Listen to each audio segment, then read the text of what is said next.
வணக்கம். நான் உங்கள் திரு எக்ஸலன்ஸ் ஐஏஎஸ் அகாடமியிலிருந்து. நம்ம ப்ரீவியஸ் இயர் கொஸ்டின்ல இன்னைக்கு தமிழ்நாடு ஹிஸ்டரி பார்த்துக்கிட்டு இருக்கோம். ஸோ அதில் இப்போ நம்ம பார்க்க போகிறது என்னன்னா part 2 video. Already part 1 video போட்டாச்சு. ஸோ அதில் ஒரு 10 கொஸ்டினை பற்றி டீட்டெயிலாக நம்ம என்ன பண்ணிட்டோம்னா எக்ஸ்பிளைன் பண்ணிட்டோம். ஸோ இதில் அதுக்கடுத்து ஒரு 10 கொஸ்டினை பற்றி என்ன பண்ண போகிறோம்னா டீட்டெயிலாக பார்க்க போகிறோம். வாங்க பார்த்துலாம். ஃபர்ஸ்ட் கொஸ்டின் என்ன அப்படின்னா, ஒரு கூற்று ஒரு காரணம் கொடுத்துருக்காங்க. என்ன சொல்றாங்க அப்படின்னா, தமிழக ஆட்சியாளர்கள் தமிழ் மற்றும் தமிழ் புலவர்களை அவர்கள் அவையில் ஆதரித்தனர். ஆமா, சங்க காலத்துல பாண்டிய மன்னர்கள் அவையில புலவர்கள் அதிகமாக இருந்தாங்க. ஆதரிச்சாங்களான்னா கண்டிப்பா ஆதரிச்சாங்க. ஸோ இந்த ஸ்டேட்மெண்ட் கரெக்ட். ஸோ காரணம் என்ன சொல்றாங்க அப்படின்னா, மன்றம், அவை, அம்பலம் மற்றும் மன்று போன்ற சொற்கள் அரசவையில் பயன்படுத்தப்பட்டன. அரசவையை இந்த மாதிரிலாம் அழைச்சிருக்காங்க. எப்படி? மன்றம், அவைன்னு சொல்லியிருக்காங்க, அம்பலம்னு சொல்லியிருக்காங்க, மன்று அப்படின்லாம் அழைச்சிருக்காங்களா? கண்டிப்பா அழைச்சிருக்காங்க. ஆனா இங்க நல்லா பாருங்க, இந்த கூற்றும் இந்த காரணமும் என்ன கிடையாது, இரண்டுமே சரி. ஆனா இந்த கூற்று இந்த காரணத்தை என்ன பண்ணல, விளக்கல. இங்க புலவர்கள் அவங்க அவையில ஆதரிச்சாங்க சொல்லியிருக்காங்க, இங்க மன்றம், அவை, அம்பலம்ங்கிறது அரசவையில் பயன்படுத்தப்பட்டுச்சுன்னு சொல்லியிருக்காங்க. ஆனா இது ரெண்டுமே சரிதான். ஆனா கூற்று காரணத்தை சரியாக விளக்கவில்லை. ஏ மற்றும் ஆர் இவை இரண்டும் உண்மையானது. ஆனால் ஆர் என்பது ஏன் சரியான விளக்கம் அல்ல. ஸோ அதுக்கு அடுத்த கொஸ்டின் என்னன்னா, பின்வரும் பட்டங்களில் பாண்டிய மன்னர்களுடன் தொடர்புடைய பட்டம் என்ன அப்படின்னு சொல்லி கேட்டிருக்காங்க. ஸோ நல்லா பாருங்க, மீனவர் அப்படிங்கிறது யார் அப்படின்னா பாண்டியரை குறிக்கக்கூடிய பட்டம். வில்லவர் அப்படிங்கிறது யார் அப்படின்னா சேரரை குறிக்கக்கூடிய பட்டம். பஞ்சவர், நீங்க 11th புக்கு ஹிஸ்டரி புக்ல பஞ்சவர் அப்படிங்கிறது பாண்டியரை குறிக்கக்கூடிய பட்டம்னு தெளிவா கொடுத்துருப்பாங்க. ஸோ நல்லா பார்த்துக்கோங்க. ஸோ அப்ப இதுவும் கரெக்ட். அப்போ 1ம் 4ம் சரி.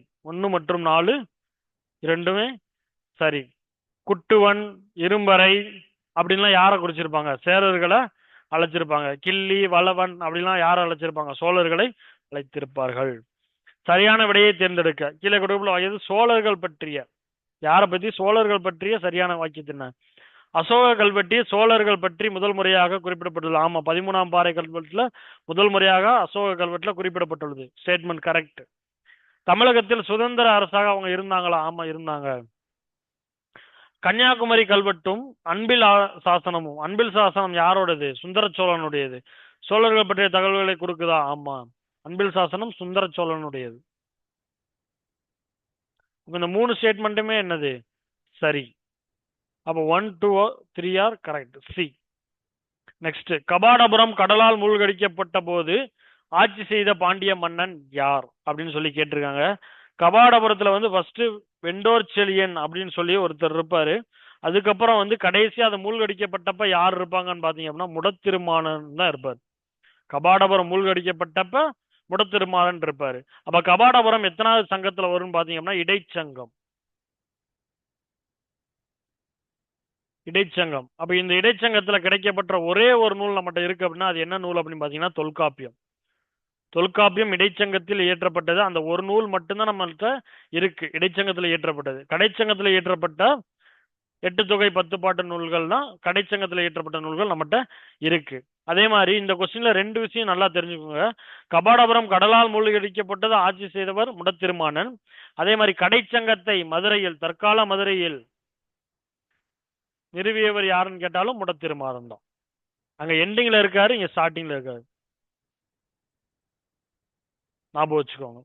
நெக்ஸ்ட், பொறுத்துக. மன்றம் அப்படிங்கிறது எதுக்காக சங்க காலத்துல பயன்படுத்தப்பட்டுச்சு அப்படின்னா கூடுகை நடத்தும் இடம், ஒரு விவாதம் நடத்த இதுக்கெல்லாம் பயன்படுத்தப்பட்டதுதான் இந்த மன்றம். சப்தகங்கா அப்படிங்கிறது 7 இது பிரிச்சு கொடுக்கக்கூடியது. அதான் 7 பிரிவுகள் அப்படின்னு சொல்லி கொடுத்திருக்காங்க. என்பேராயம் அப்படிங்கிறது ஒரு நிர்வாக குழுவா சங்க காலத்துல இயன்றது. அதாவது ஐம்பெருங்குழு, என்பேராயம் அப்படிங்கிறதுலாம் என்னன்னா ஒரு நிர்வாக குழு. அப்ப 2. பொதியியல் அப்படிங்கிறது ஒரு பொதுவான இடத்தை சங்க காலத்துல பொதியியல் அப்படின்னு சொல்லி அழைச்சிருக்காங்க. பொதியியல்னா பொதுவான இடம். அப்ப 3, 4, 2, 1 ஆப்ஷன் ஏ. நெக்ஸ்ட், சங்க காலத்தில் அம்மனம் என்ற சொல் எதை குறிப்பதாக அமைஞ்சிருச்சு அப்படின்னு பாத்தீங்கன்னா நெல்லளவையை குறிக்க பயன்படுத்தப்பட்ட சொல் தான் என்னன்னா அம்பனம். இது கூட சோழர்கள் காலத்துல ஒரு பாக்ஸ்ல கூட கொடுத்திருப்பாங்க, கரிகால சோழன்ல. தெளிவா பார்த்துக்கோங்க. அம்மனம் அப்படிங்கிறது நெல்லளவை குறிக்க பயன்படுத்தக்கூடிய சொல். 3வது சங்கத்தை மதுரையில் நிறுவியவர் யார்? நான் அப்பயே சொன்னேன், 3வது சங்கத்தை ஸ்டார்ட் பண்ண மதுரை தற்கால மதுரை நிறுவியவர் யாருன்னு கேட்டாலும் முடத்திருமாறன். கபாடபுரம் மூழ்கடிக்கப்பட்ட போது மன்னனாக இருந்தவர் யாருன்னு கேட்டாலும் முடத்திருமாறன். சங்ககால நிலங்களுடன் தொடர்புடைய தெய்வங்களை சரியாக பொறுத்த. ஓகே. மருதம்னாலே அங்க யார் வந்துருவா? இந்திரன். நெய்தல் வருணன், வருண பகவான். பாலை ஒற்றவை. முல்லை யாரு? மாயோன், விஷ்ணு. அப்ப குறிஞ்சி யாரு? முருகன். ஓகேவா? அப்ப 2143 ஏ ஆப்ஷன். நெக்ஸ்ட், தமிழ்நாட்டில் உள்ளாட்சி அரசாங்கத்தின் வரலாற்றினை. உள்ளாட்சி அரசாங்கம்னாலே என்னது? குடவோலை முறையை பத்தி சொன்னது. ஸோ உள்ளாட்சி அரசாங்கம் இது எல்லாமே எது? உத்திரமேரூர், காஞ்சிபுரம் மாவட்டத்தில் இருக்கக்கூடிய உத்திரமேரூர் கல்வெட்டு மூலம் அறியலாம். 2 கல்வெட்டு சான்றுகள் நம்மளுக்கு கிடைச்சிச்சு. ஒன்னு பாத்தீங்க அப்படின்னா 919 கிடைக்கப்பட்டது. இன்னொன்னு 921 சார்ந்த ஒரு கல்வெட்டு. ஸோ இதுல வந்து என்னன்னா பிரம்மதேயம் அப்படிங்கிறது பிராமணர்களுக்கு கொடுக்கப்பட்ட நிலங்கள் தான் என்ன அப்படின்னா பிரம்மதேயம். அப்ப உத்திரமேரூர் அப்படிங்கிறது சங்க காலத்துல அந்த காலத்துல பிரம்மதேய கிராமமாக இருந்துச்சு. அங்க குடவோலை முறை மூலம் என்ன பண்ணாங்க அப்படின்னா உள்ளாட்சி அரசாங்கம் அப்படின்ற ஒரு விஷயம் நடந்துச்சு. அதை பத்தி சொல்லக்கூடிய 2 கல்வெட்டு இருக்கு. ஒன்னு கிபி 1919 வந்தது, இன்னொன்னு கிபி 921 இருந்த கல்வெட்டு தான். அதோட குறிப்பை நம்மளுக்கு சொல்லுது. சரி, குடவோலை முறையை பத்தி கூறிய நூல் என்ன நூல்? கூறிய நூல் என்ன நூல்னு பாத்தீங்கன்னா அகநானூறு. மிகுதியான வரலாற்று செய்திகளை கூறிய நூல் என்னன்னு கேட்டாலும் அகநானூறு தான். குடவோலை முறையை பத்தி கூறிய நூல் என்னன்னு கேட்டாலும் அகநானூறு தான். நெக்ஸ்ட், ரோமபுரி பேரரசு உருவாவதற்கு முன்பிருந்தே மலபார் கடற்கரைக்கும் அரேபியாவிற்கும் இடையே வியாபார தொடர்பு இருந்தது என கூறியது யார் அப்படின்னு கேட்டிருக்காங்க. ஸோ ரோமபுரின்னு ஒரு பேரரசு உருவாகிறதுக்கு முன்னாடியேவும் மலபாருக்கும் அரேபியாவிற்கும் ஒரு வியாபார தொடர்பு இருந்துச்சுன்னு சொன்னது யாருன்னா இப்ராஹிம் குஞ்சி அப்படின்றவர் தான் என்ன பண்ணார் அப்படின்னா சொன்னாரு. நம்ம போன வீடியோல ஒரு கொஸ்டின் பார்த்தோம். அகஸ்டஸ் காலத்துக்கு முன்னாடியே ரோமபுரிக்கும் தென்னிந்தியாவிற்கும் ஒரு வணிக தொடர்பு இருந்துச்சு. அத நாணயங்கள் மூலம் சொன்னது யாருன்னு பாத்தீங்கன்னா